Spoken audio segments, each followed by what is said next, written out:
Hello, it's the life-changing power of sexual healing, your opportunity to move beyond your past and create the intimacy, pleasure, creative leadership, and all that more that you desire. I'm Anahita Jun, your host, and I have the sincere pleasure of sitting here today with Melissa Binkley, who is a humanitarian on a mission to help society to transcend through trauma to a new level of consciousness. Oh, hallelujah.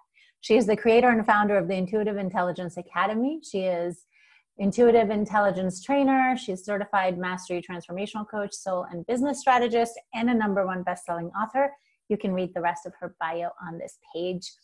Welcome, darling. So happy to have you. So happy to be here. Learn you. Yeah, excited. You know, we have been diving in and getting really raw and real. So I'm excited to learn about your journey and actually share it with this tribe. So when you look back on your life, Melissa, what do you remember as the first recognition of your sexuality? The first recognition of my sexuality was probably when I was pretty young. First time I was molested was at the age of 10. Mm-hmm. And at that moment, when that happened, the feelings that you have, that you feel are wrong, and at the same time you're kind of like, what is that kind of experience was my first connection or understanding of my body in any kind of way. So I would say we're around 10 years old. So you hadn't explored before then? Oh, well, let's see. Yeah, I guess maybe so. Maybe when I was little. I have a lot of repressed memory from my childhood. So I'm sure that there was probably stuff there, but I don't really, honestly, truly remember a lot of my childhood before 9 years old. So. Oh, wow. Okay. Was it traumatic in other ways? Yeah, I had several traumatic experiences in my life growing up before I was 10 years old. Okay. And then the sexual trauma, the molestation, was that like ongoing? Was it a one-time occurrence? That was a one-time occurrence. But it compounded with the rest of the trauma that I had. Just kind of set me up for an experience. I was very suicidal in my teenage years and went through a lot of experiences before that. And then I was locked in a garage at the age of 17 and brutally raped. So I had it. So it just kind of compounded like my traumatic experiences. That was just kind of the in front of it. And it wasn't even that piece of it that was really that traumatic at the age of 10. It was the rest of the stuff around it that just kind of compiled all together. Right. Yeah, I understand. Wow. Okay. So you said you were like suicidal in your teenage years? Mm-hmm. Yeah. Did you remember, like, it's so interesting, the psychology of trauma, you know, it's like we don't necessarily always consciously remember, but the effects are playing out. So what was, like, if I would have asked your teenage self, like, what's the matter? Yeah. Oh, what would you have said? Funny enough, for me, it was, I don't belong here. I must be a problem. And the reason these things are happening is because of me. So I should not be here. And then everything else will be better for everybody else. So it was a self-sacrificing of, if I'm gone, then everybody else will, it'll be okay for them, because that must be me that is the problem. Yeah. And like, what was the dynamic around you? Like the family dynamic, were other people suffering from things as well? Absolutely. Everything from, everything from my father. My father is a sociopath who had been in and out of prison, raped, other things. Had severely abused my mother to the point where I'm not really going to tell her story on here, but some really things like, and I was abused. I was beaten. There was times I didn't have food. There's times I didn't have shelter. There was all of those different experiences and things going on. Like, I had all of them. Like, you can like name every single one of the things. I had them in my life.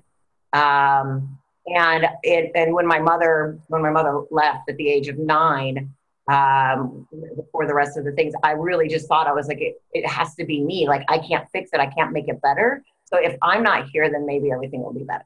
Right. Yeah, I understand. And I just want to kind of be able to tie it together. Was the molestation by like a family member, or was it just someone like from outside that So, came in? so it was at the age of 10, my father had taken myself and my 4-year-old sister away to Florida and had left us alone at an apartment that had no furniture. There was no food. There was nothing. And he left and he disappeared. And so I would go next door to get food.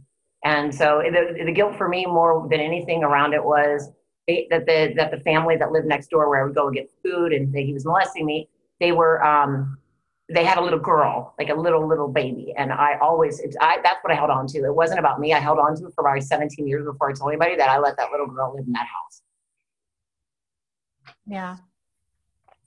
Wow. Well, it's interesting. I mean, with molesters and pedophiles, it's just such an interesting thing because I know the person that, you know, repeatedly molested me in the family, like his daughters swear up and down that he didn't do anything to them. Mm-hmm. So it's, you never know. It's No. like, Yeah. Um, so you somehow managed to get through your teen years.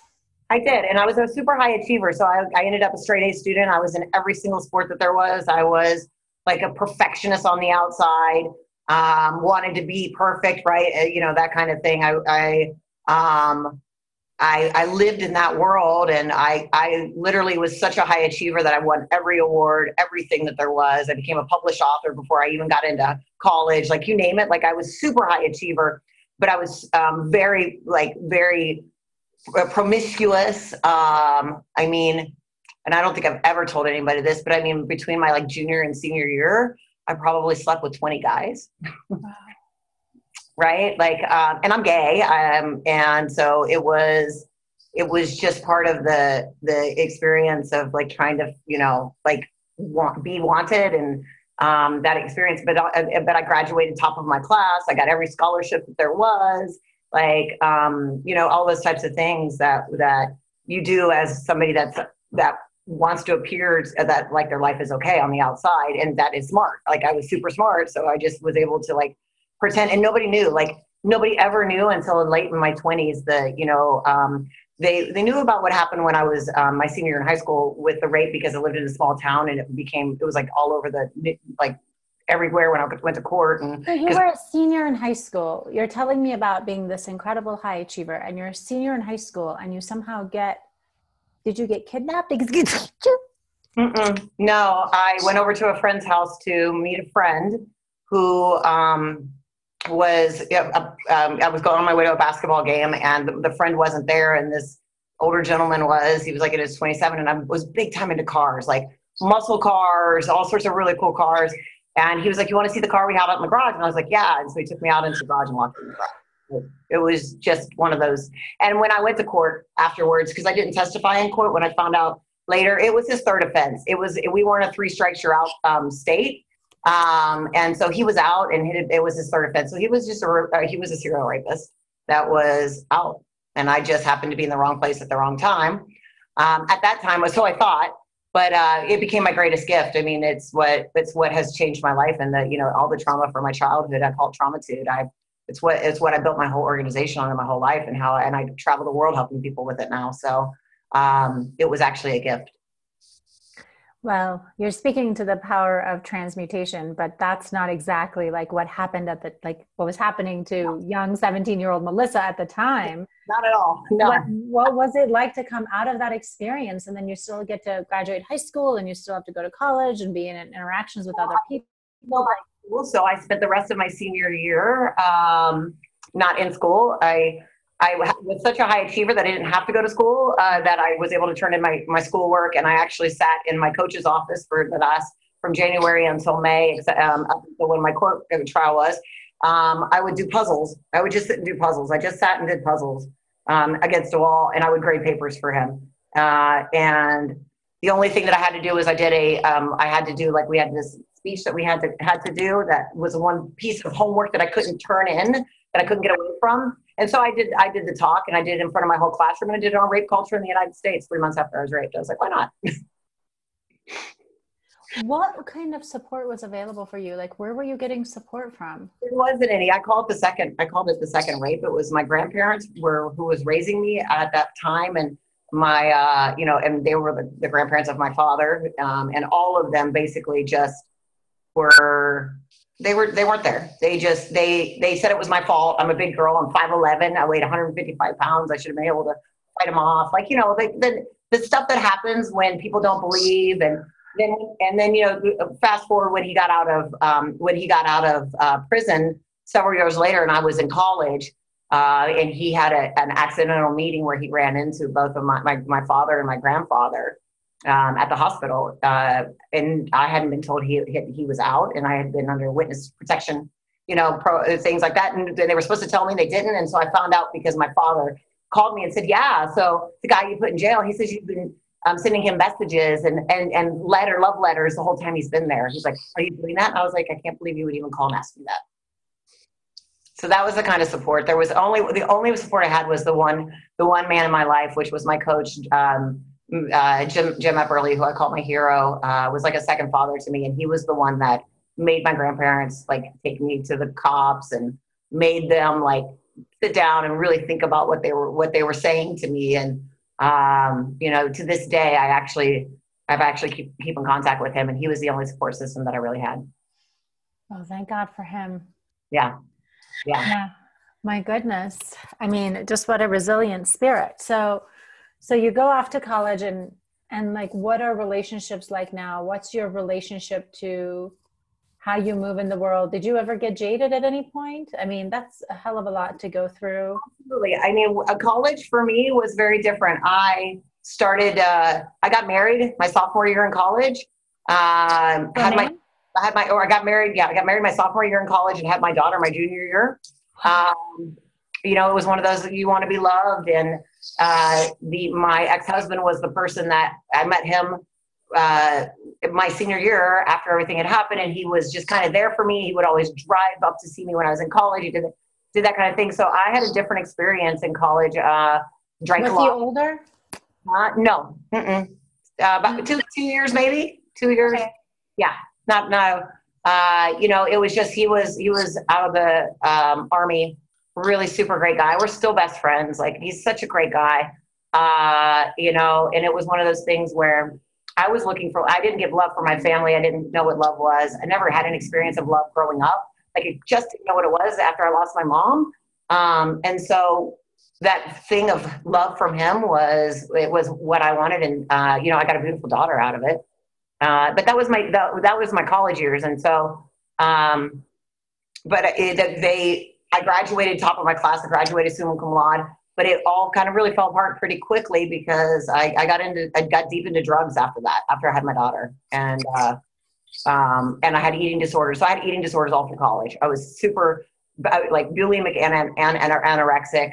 I weighed, 111 pounds at one time. And if you could see my frame and what I look like, you'd have to take about 50 pounds off of me now. And I was nothing, those types of things. So I controlled things from the outside the way that I could by getting good grades, by having an eating disorder, by, doing things like that were not normal. Like, but at that time I didn't know I was traumatized. I just thought, that's life. You're just coping. It's all the crazy ways that we cope. Yeah. But what was there like any was there sort of like any I know obviously there's some rejection of the body if you're having like that type of eating disorder, but kind of like, I know I've talked to people who've experienced severe trauma who say it's kind of like my body was the perpetrator. Oh yeah. Anything like that? Associated from my body. You could find me in the closets with bite marks up and down my arm. I was, with bite marks? I would bite myself. I didn't know how to be in my body. I just didn't know how to be a part of it at all for years. Wow. Yeah. I just find it so fascinating how you were like achieving. So many of us have had these versions of like double lives, right? It's like, I'm going to do this, but this is like really like what's happening to me. Yeah. When I came out years later and people started hearing that, the stories, they just were like, they had no idea because I was such a high achiever. Yeah. I think it's easy to overlook that, to think that person isn't suffering in that way for sure. Yeah. Um, so I'm wondering, do you feel like your birth experience like kicked things into the drug use? Like, No, what was the catalyst for that? it was after it was after I got out of college. I got a corporate job, really high achieving, and job and everything. And then 9/11 hit, and things started to fall apart. I lost my job, and I was doing fun drugs, like I was doing ecstasy, and going out and partying a little bit, and things like that. And now knowing the effects of ecstasy on the brain and what it's really for, and things like that, it was no surprise. But I started out as something fun and as a way to just like be able to connect with people, because I couldn't connect. Like it just was a total disconnect. And connect with people, and over a couple of years, it became much, much, much deeper, and I got into much harder drugs, and I started dealing drugs and doing a lot of crazy things that most normal people wouldn't do, like shooting guns off in the middle of a city, and having guns put to my head, and all sorts of things. And it was all a combination of this disassociation from my body, and it's no respect for myself, because I didn't love myself. I didn't even know what loving yourself was. Like I didn't, you know. But I loved him. I loved this little girl. I loved my baby, and she's the one that saved my life. Thank goodness. I believe that's why I got married at such a young age and had her, because she was the one that was going to save me, and it was because of her that I changed my life. I mean, it's like, whoa. Just, I want to just point out, like, it doesn't matter how much we try to control it, how much we try to keep it neat and tidy. If the underlying issues aren't addressed, they're never not going to come out. Like, it's just impossible for them to not come out. And were you in your marriage, like, during that time? Did you stay married? And like, when you say my daughter saved me, like, I left him when she was a year old.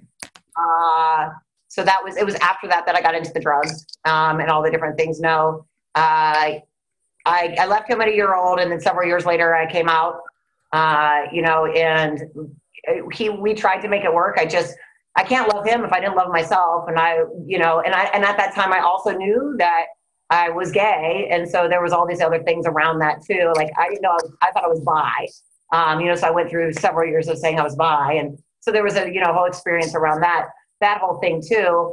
And he knew some that I was doing some drugs, but he didn't know the full extent until I like came clean and moved away and everything and stuff to clean up my life.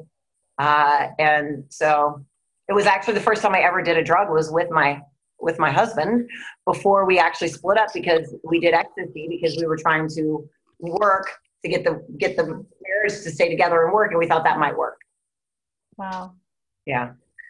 Oh my goodness. I had something I wanted to ask you.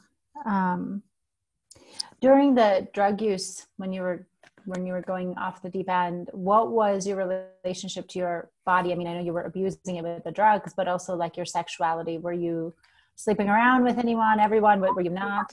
I came out like super flamboyant. I would go to the clubs. I would dress super sexy. I was also, so really weird dichotomy. I was also doing fitness and figure competitions and competing. So I would do drugs on the weekends and then be a super psycho, healthy person during the week, and was working out and started getting into competitions and competing. And so I used my body as a tool, both through sexuality, through like going to the clubs and being somebody that was seen, and using it like I pretended that it was because I really liked myself and that I thought I was beautiful, but it wasn't. At that point in my life, it wasn't about that. It was because I wanted to be paid attention to. I wanted people to see me in a certain way, so they couldn't see what was going on underneath. And so I again had this persona, this perfectionist, fitness figure competitor, perfectionist on the outside, so it looked, and hiding the second life of doing drugs and all the other things that were going on. Wow. Okay. So your daughter saves you. Yeah. What was that? What was the moment? I was 27 and she was 6 years old. And I knew at that point that I was either going to go to prison or I was going to die from the amount of drugs that I was doing. And I looked at her and I said, I can't go to prison for 30 years and not see this girl. and I can't die and leave her behind. And so I walked away. And I was just, for me, it was that easy. I walked away from the release from the drugs. It was easy enough to walk away from the drugs at that point. And then I spent the next 5 years trying to figure out how to get healthy. Like to try to do the things that I thought were right. And I started physically healing my body. I started, I was still competing and doing the competitions and stuff, but I was really working on healing my body on a different level. In what I thought was the right way. And so I spent several years in that aspect after I walked away from the drugs, like trying to do what I thought was the right thing. When you've said that a couple of times, what did you think was the right thing? If you just go get a job and do the normal thing and eat the food you need to eat and ignore the fact that there's pain and just kind of go, every day, go through, then you'll be okay. You'll figure it out. Like, it's going to be all right. I didn't at that point recognize that I had to do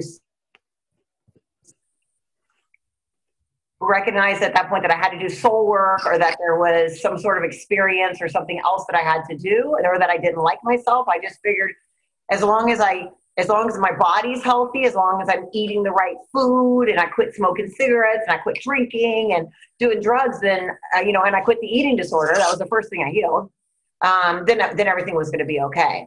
And 5 years into that, I realized, I had what I call the coming to Jesus moment. I had that drop down on my knees, like my whole life is falling apart again. What's going on? Why isn't any of this stuff really working? There's got to be something more. Mm-hmm. You say realizing, like, I wasn't doing the soul work. I was really just doing kind of like the super external prescribed, like, do this, do that. So how do you feel like the trauma that, like, now, knowing what you know now, what would you say was the effect of the trauma that you'd experienced on your soul, and why it was important to do like any work there?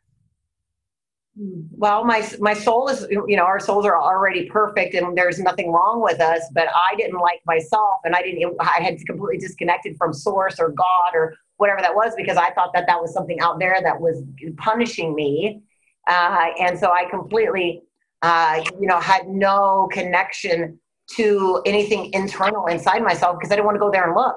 I didn't want to look inside. I didn't want to look at all of the pain. I had buried the pain so deep in my body and in my mind that I just didn't want to go there. And so by recognizing, when I started moving through and working through some of this stuff, that these traumas, these things were stuck in my body, they were stuck in me, and that my soul was crying for something greater, for a purpose, for me to really be something in the world. And I wasn't able to do that because I was holding back. And I was just the surface, just the surface. And I see it with so many people, right? We're like, we can do this work, and as long as we do instead of be, we'll figure it out. And I had to stop doing and learn to be. Yeah, it's interesting. When people who keep busy all the time, it's like one of the telltale signs to me. It's like they never can be still, and I'm just like, what are you running away from? So you're like, I had to stop, do and just be. It's like, because once we stop doing, then we got to feel stuff. And that's what happens. I'm wondering what were like some healing modalities that were, I know there's like, we all have different ones, but there's also some common threads of like what was really powerful for you, different markers. Well, first for me, it was, the understanding that the body was the most important. So it was the nutrition was on a external level. And then meditation and yoga became really super important to me. I then got into deep transformational work. I started following, the spiritual gurus of our time and doing I've done NLP, I've done hypnosis, I've done transformational work. I've done, working on opening my pineal gland. And, I've studied quantum physics and neuroscience and psychology and, ancient wisdom traditions. And I really dove deep into the spiritual side and the wisdom traditions of the work to really, come across the things that would help me to heal the most. And that's actually how all those years of doing that work for myself and learning it was what allowed me to create the intuitive intelligence method that I now use all over the world and teach people, and that I created an academy around. So there's definitely, there's the heart-brain connection, coherence, understanding how to move those things together, all are so important into healing trauma. And then the biggest one for me, one was integration of the body, dance, like movement of the body, just getting it out of your body was something that I found has been super powerful too. Mm-hmm. Yeah. Beautiful, super integrated approach. And I love what you're saying, like when you say I did this and I did this and I did this and I did this and I did this. And it's like, it's not because, and I'm wondering what your experience was like when you were moving through this journey, but it's like you show up and it's not like there could be an insight and there could be a healing around the body of trauma, but that doesn't mean like that there isn't more. Yeah. Right? Absolutely.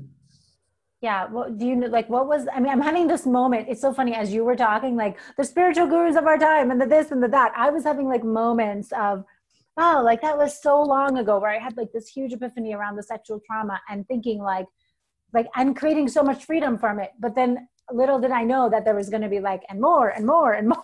Yeah.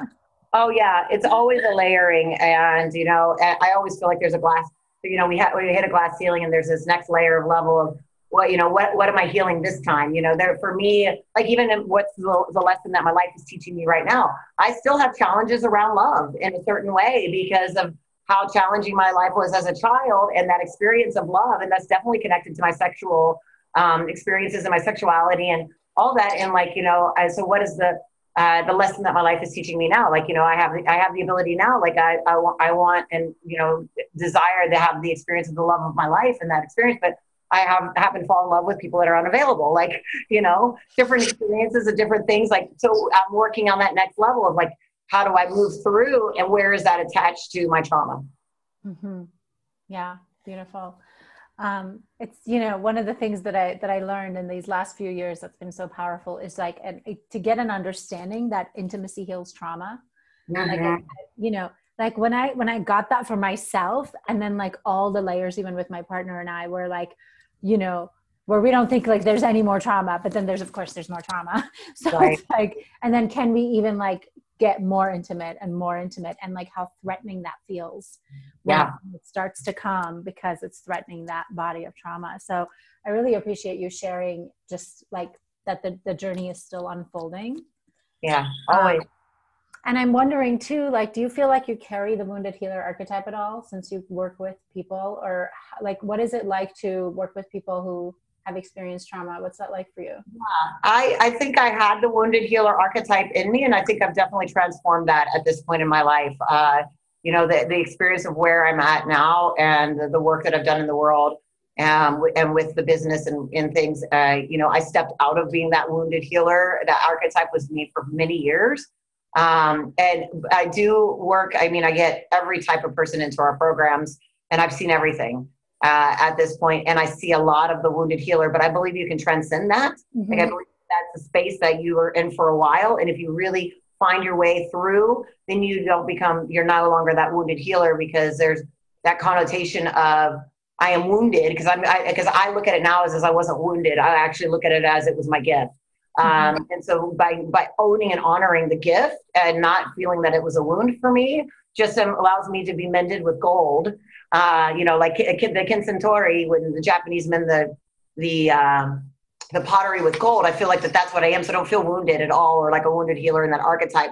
But I see a lot of those, and I see a lot of that experience of like, how do we move through that so that we can do the work we're meant to do in the world? Mm-hmm. Yeah, really beautiful. I agree in that it's meant to be like a period of time, and that when it stays, like when I see someone who's been doing their healing work for so long and still in that archetype, it's just like there's an over identification with the wounding.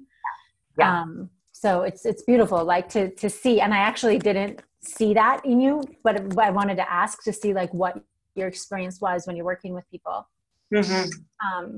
And how beautiful that you were able to trust yourself to allow the work to come through. I think that's also a big key thing, like the self-trust, because going through everything that you went through, including like the drug abuse and all of that, what was it like when you were birthing your work, like when it was coming through or when you were creating it?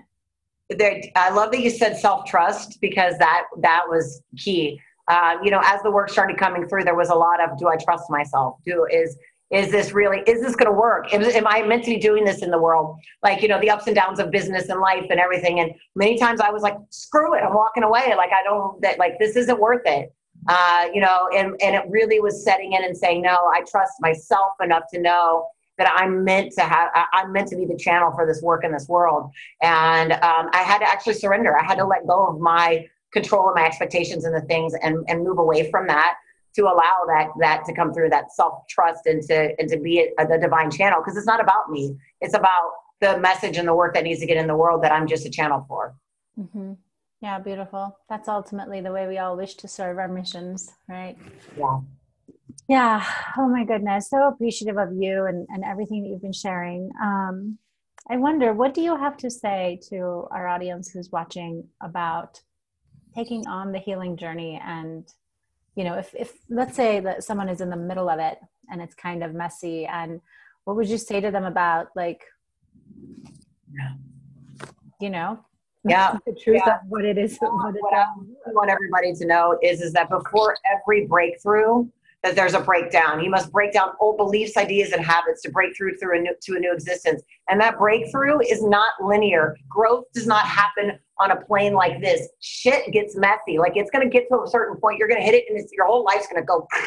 And then when you reorder, you're going to reorder at the next level higher than that. So get through the breakdown piece and hold on, because you're 3 feet from gold. You're right there. Because when you actually get to the point of the breakdown, that's when the magic happens. That's the space in between where everything's going to reorder for you. And so many people, that's when they give up. So don't give up in that space. Yeah. Powerful message for sure. Melissa, thank you so much. I feel like we could keep jamming. There's so much richness in your personal story and in the way that you share it and the way that you hold it, and now the work that you're bringing in the world. So I'm really grateful. I know the people who are tuning in are really grateful to have been touched by your story. Thank you. Yeah, absolutely. And I know you have a really cool gift for our tribe here. I do. I have, and it's an amazing meditation. It's an intuitive intelligence meditation, which is this specific one is around healing the parts of you that are maybe not, that are fighting that breakthrough, that growth. We all have different parts of us and that are holding on to certain things. And so it's really great for if you're experiencing a challenge or a problem in your life and you really want to get an answer to it or really want to see what it's about. So that's my gift to you guys, is beautiful hand pan music in the background as I'm walking you through this beautiful meditation. And so I hope you enjoy it. Beautiful. Thank you. And you said it was like it could also be used for people who are working through trauma and coming back to that. Yeah. So I definitely encourage everyone to grab it. Yeah, I'm looking forward to experiencing it. Thanks again, Melissa. Really, really appreciate you. Thank you. Absolutely. Thanks everyone for tuning in with your hearts and souls, and sending love and blessings. See everyone soon. Bye, love.